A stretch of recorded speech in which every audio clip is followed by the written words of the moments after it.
સનસની crime ન્યૂઝમાં આપનું સ્વાગત છે। વડોદરાની ઇકો એડવેન્ચર ટ્રેનના નેતૃત્વ હેઠળ એક અનોખા અને પ્રેરણાદાયી ટ્રેકિંગ અભિયાન બિયાસકુંડ ટ્રેકની સફળ પૂર્ણાહુતિ થઈ। 4 મે થી 12 મે 2025 દરમિયાન આ અભિયાનમાં ભારતના 3 રાજ્યોમાંથી આવેલા 19 સાહસિકોએ ભાગ લીધો હતો। વિવિધ ટીમમાં બેંગ્લોરના 3, પુણેના 1, કલ્યાણ મુંબઈના 1 અને વડોદરાના 14 સહભાગીઓનો સમાવેશ થયો હતો।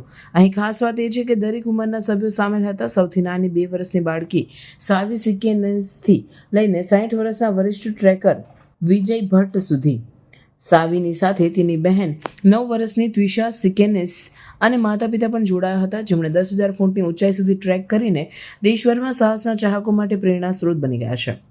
આ સમગ્ર યાત્રાનું નેતૃત્વ ચારણેતી પર્વતારોહણ નિષ્ણાંત પ્રાર્થનાએ કર્યું હતું। 4 મેના રોજ ટીમે મનાલી નજીક સોલાંગ ધોધથી યાત્રાની શરૂઆત કરી। આગળના દિવસોમાં 9,000 ફૂટના બેઝ કેમ્પથી ઘુંડી કેમ્પ સુધી ટ્રેક કરીને 8 મેના રોજ સવારે 9:30 વાગ્યે અંતિમ ચઢાઈ માટે કૂચ કરી। ટ્રેક દરમિયાન હળવા કરા અને ઠંડા પવન સાથે ઝણઝણાટીનો અનુભવ પણ થયો, તેમ છતાં ઉત્સાહ અડગ રહ્યો હતો।